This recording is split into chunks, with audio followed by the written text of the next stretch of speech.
Assalamualaikum warahmatullahi wabarakatuh. Waalaikumsalam warahmatullahi wabarakatuh. Alhamdulillah, ketemu lagi dengan saya Adli Ali di podcast Paleko, Pusat Layanan Edukasi Keagamaan Berbasis Online, Kantor Urusan Agama Kecamatan Luyo. Alhamdulillah, pada hari ini narasumber saya, beliau adalah Bapak Ustaz Arifuddin Kasim MPD.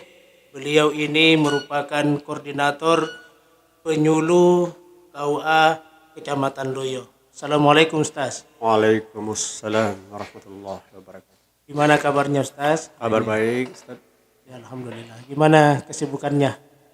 Ya, berjalan seperti biasa. Alhamdulillah ya, sehat-sehat Ustaz ya. Kami menyuluh dan beristirahat. Iya. Baik. Jadi pemirsa semua, beliau ini selain daripada koordinator selaku penyuluh di Kecamatan Luyo, beliau juga sangat aktif dalam membina kegiatan, baik itu kegiatan majelis taklim, utamanya pembinaan TPA. Bahkan beliau kemarin ini juga sempat menjadi Dewan Hakim kita untuk wilayah Kabupaten Polewali Mandar. Tetapi belakangan ini Ustaz ya, yang kami perhatikan bahwa Ustaz sudah jarang lagi kita lihat untuk sebagai Dewan Hakim ketika ada perlombaan, baik itu tingkat kabupaten atau provinsi. Mungkin bisa kita dengarkan apa hal yang bisa membuat seperti begitu Pak Ustaz ya. Ya. Baiklah, kalau pertanyaannya Pak Ustaz ini sebenarnya, Pak Ustaz Sadli ini sebenarnya diarahkan kepada yang menentukan pengangkatan hakim di kabupaten. Bukan justru diarahkan kepada saya, sebab saya kan diangkat ya. Saya sudah hampir 10 kali mungkin ya. Kalau tidak salah sudah 9 kali tampil untuk menilai para peserta MTQ Musabaqah Tilawatil Quran untuk tingkat kabupaten dengan ditunjukkan beberapa SK yang dikeluarkan oleh Pak Bupati Kabupaten Polewali Mandar. Cuma benar apa kata Ustaz Sadli belakangan ini, sampai saya pernah di Benuang dulu ya, terakhir saya tidak tahu tahun berapa itu. Itulah saya terakhir untuk menghakimi para pengaji. Jadi saya tidak tahu menahu apa masalahnya. Cuman kalau saya bisa duga bahwa mungkin saya terlalu banyak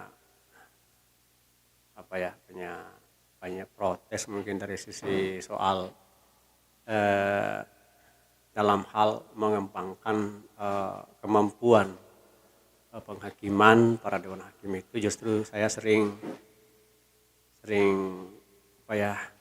istilahnya sering nyinggung atau sering memberikan masukan kepada koordinator dewan hakim bahwa sebaiknya begini, sebaiknya begitu, sebaiknya begini. Saya tidak sendirian sebenarnya Pak Ustaz. Saya bersama Pak Ibu Nur Hidayah, Haja Nur Hidayah. Ya tidak tampil juga. Karena itu juga saya menduga itu terlalu susah diatur. Saya juga begitu ya. Karena idealnya hakim itu kan nunduk sama yang mengangkat. Ya. Sementara kami saya merasa itu saja. Tapi untuk sejelas-jelasnya bisa diarahkan itu pertanyaan kepada yang memilih dewan hakim. Yang berhak ya. Iya. Itu kapan Ustaz terakhir menjadi Dewan Hakim? Terakhir di Benuang. Waktunya ada perdebatan alot ya ketika itu. Tentang soal kemungkinan ada peluang Bu Haramida menduduki posisi kedua. Dan ketika itu dia jatuh di nomor 3. Saya saya sebenarnya bersuara bukan mendukung siapa-siapa. Ya. Saya enggak mendukung satu peserta. Saya cuma menyuarakan bahwa regulasi penghakiman seperti itu. Jadi beberapa ini saya memang banyak kritis ya, soal cara-cara ataupun kebijakan-kebijakan para dewan hakim memberikan nilai terhadap peserta. Ya, tapi alhamdulillah sekarang saya masih berkecimpung. Bukan berarti bahwa ketidakterlibatan saya di dalam penghakiman lalu kemudian saya tidak memberikan perhatian besar terhadap perkembangan anak-anak kita, terhadap perkembangan kelanjutan terhadap pengembangan tilawatil Quran. Di rumah saya secara pribadi saya jadikan sebagai stamplas ya, sebagai pusat pendidikan atau pelatihan tilawah Al-Quran, termasuk tadarus, termasuk juga melagu, termasuk juga memperbaiki tajwid, tahsin, takhrij, kemudian tahqiq dan sebagainya. Jadi alhamdulillah sekarang sudah ada yang saya lihat berbakat itu ada 6 orang ya. Jadi sementara kami didik, kami melatih itu lomba ya. Insya Allah MTQ. untuk persiapan MTQ tahun depan atau STQ tahun depan 2023. Insya Allah ada itu Kecamatan Luyo dan Kabupaten Polili Mandar. Kami mau menciptakan banyak stok Khusus wilayah Luyo ya. khusus wilayah Luyo dan untuk kabupaten nanti insya Allah. Bahkan untuk saya mau mencetak karir internasional. Ya, semuanya. Meskipun saya sendiri bukan karir internasional, tapi insya Allah pengetahuan saya setara dengan internasional sebab saya sudah dididik, saya sudah dilatih dan disertifikasi oleh hakim-hakim internasional seperti Pak Profesor Dr. Ahmad Fatoni LCMA dan kami juga digembleng oleh Pak Dr. Muhsin Salim MA. Jadi mereka semua adalah hakim internasional yang sudah beberapa kali tampil di luar negeri, terutama di Timur Tengah. Jadi kami tidak gentar, kami selalu mau maju dalam hal ini, dalam bidang ini. Meskipun sesungguhnya saya jarang dilirik lagi, mungkin sudah tidak layak lah dipakai. Ya. Tapi pengetahuan saya insya Allah. Ya kan kemarin Ustaz ada perlombaan di Majene. Polewali ya. Majene. Ya yang tingkat kabupaten di Polewali. Oh, iya. Ya. Kan kemarin tidak sempat tidak dipanggil lagi. Ya, betul. Ya gimana Ustaz ini melihat penilaian ini yang juara ini, apakah memang sesuai dengan betul-betul memang dia sudah bisa juara menurut penilaian Ustaz ini ya, karena kan sebelumnya memang sudah menjadi Dewan Hakim. Ya. Bagaimana melihat itu yang perlombaan kemarin di tingkat kabupaten ini? Ya. Saya untuk MTQ tingkat kabupaten ataupun STQ tingkat kabupaten Polewali Mandar, saya tidak ikut lagi menghakimi. Tapi dari soal ditanya-tanya bagaimana penilaian Anda, bagaimana pandangan Anda terhadap itu. Saya tidak banyak melihat, saya tidak bisa mendeteksi, tidak bisa terlalu banyak bicara soal itu sebab memang saya tidak punya data ataupun mengikuti sepenuhnya. Hanya beberapa tadarusan saja karena kebetulan juga ada anak yang masuk di tingkat 10 juz itu, jadi saya datang jalan-jalan menonton, saya ketemu dengan hakim-hakim yang lain, saya ketemu dengan teman-teman para sahabat yang dulu. Cuman untuk tingkat provinsi saya sempat ambil data kemarin, ada data yang keliru. Di Majene tingkat provinsi Sulawesi Barat itu saya sempat bicara lagi itu. Apa itu Ustaz yang mau ditanggapi kemarin? Di sana ada, menurut Ustaznya, di sana ada kekeliruan dalam hal memilih ya, ataupun memutuskan dengan surat keputusan hakim ya, bahwa ini yang layak menduduki juara 2 atau juara 1. Karena ada lagi kasus itu sama nilainya, nilai akhirnya sama, akan tetapi kenyataannya ataupun yang terjadi nilai-nilai dalam bidang-bidang tertentu, misalnya bidang tajwid, bidang lagu, bidang suara, fasaha, dan lain-lain itu beda-beda. Jadi, tapi nilai akhir sama, makanya saya menduga hakim itu tidak agak kurang jeli menentukan siapa yang layak diangkat dan dijatuhkan menjadi juara 3 dan siapa yang layak diangkat dan dinaikkan menjadi juara 2 gitu.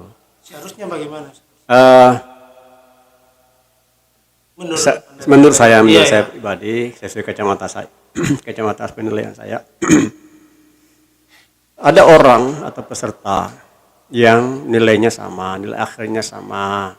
Nah, kalau menurut pesan ataupun amanat dari tuan guru kita, ya, senior-senior kita yang saya tadi sebutkan, ya, terutama dari Jakarta, dari PT IKI ataupun dari IIKI, Institut Ilmu Al-Quran, itu wejangannya begini. Kalau ada orang peserta itu nilai akhirnya sama, maka cara menentukan untuk tidak mengembarkan, ya, tidak kembar juaranya, maka dilihat dulu nilai tajwidnya. Kalau nilai tajwidnya sama, maka kita pindah, kita mau lirik dulu, kita mau lihat dulu, deteksi dulu nilai fasahahnya. Kalau nilai fasahah lagi sama, kita pindah lagi ke nilai lagu dan suara. Nah, kalau sudah mulai beda, maka siapa yang tertinggi dalam nilai suara lagunya itu, maka itulah yang layak diangkat untuk dinaikkan juara sekian dan yang lain dijatuhkan untuk juara sekian. Tidak boleh bingung dalam hal menentukan kriteria nilai akhirnya sama. Ya, gampang sekali karena itu kita melirik mana yang paling tinggi tajwidnya.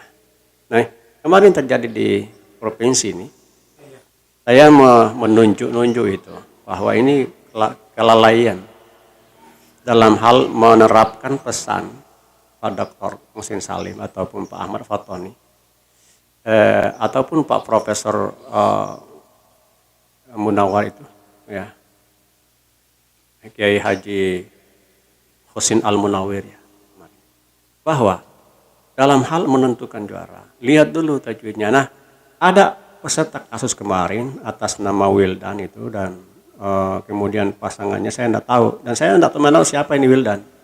Dalam pengertian tidak tahu bahwa saya bukan orang saya mau ya, apa peduliku dengan itu, tidak ada keuntungan saya atau apapun.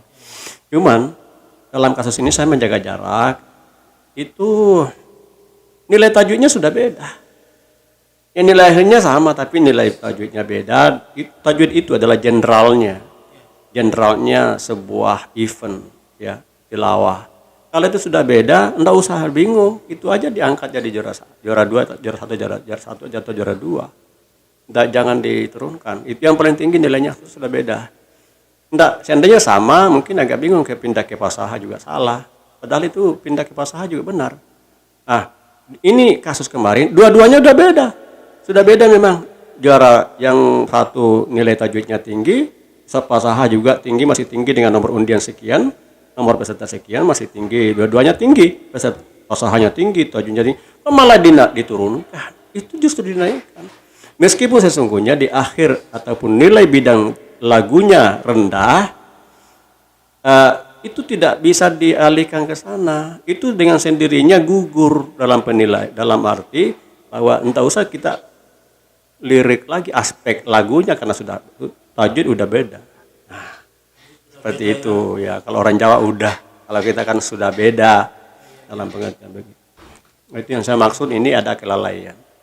Ya, apakah itu unsur kesengajaan atau ada faktor lain, saya tidak tahu. Apakah memang profesionalisme kurang atau keahliannya kurang ataupun mungkin ada faktor lain atau kelalaian atau memang keteledoran dan lain sebagainya. Saya tidak menuduh siapa-siapa.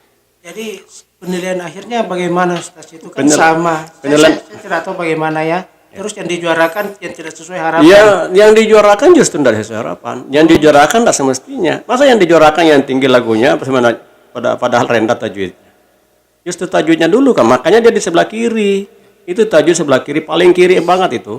Paling kiri, sangat paling kiri. Makanya dia didahulukan untuk dilirik, dinilai. Makanya dilihat dulu itu. Kalau sudah beda nilai tajwidnya, maka meskipun nilai akhir dua-duanya peserta sama, tapi nilai tajwid beda, maka yang layak diangkat jadi juara itu yang paling tinggi. Tajwidnya. Fasahahnya juga sudah tinggi. Dua patokan ini, dua bidang ini sudah ada anak itu yang tinggi nilainya, tapi kenapa diturunkan menjadi juara sekian, dikalahkan oleh yang tinggi lagunya. Nah, itu yang keliru. Ternyata tajwid pemilihannya menjadi sekalipun suaranya bagus, meskipun suaranya rendah tapi tajwidnya tinggi, itu yang diambil. Meskipun suaranya rendah tapi ini terbalik. Tinggi rendah suaranya, rendah nilai suaranya, kasihan, makanya diturunkan karena itu yang satu tinggi nilai suaranya padahal rendah tajwidnya. Itu yang diangkat, berarti Dewan Hakim ini menilai di suara, tidak menilai di tajwid. Tidak meletakkan substansinya di tajwid. Ini yang saya anggap bahwa ini sesuatu yang clear. Jadi saya ini penilaian pribadi, Mas Tadi ya. Pribadi saya nih, pribadi. Artinya, tapi saya bisa bertanggung jawabkan kalau ada yang mau komplain silakan. Iya. Saya punya nomor HP 081 dan 42 499 000 gitu. Nanti saya cantumkan telepon saya kalau mau di komplain. Ya.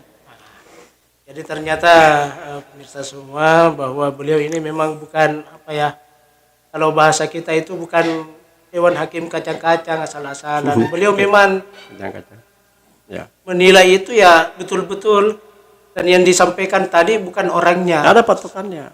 Bukan orangnya yang tadi itu siapa, Wildan. Ya, bukan orangnya. Saya kebetulan ada yang mengirimkan, kan? Ada yang mengirimkan sama saya. Bagaimana nih Ustaz?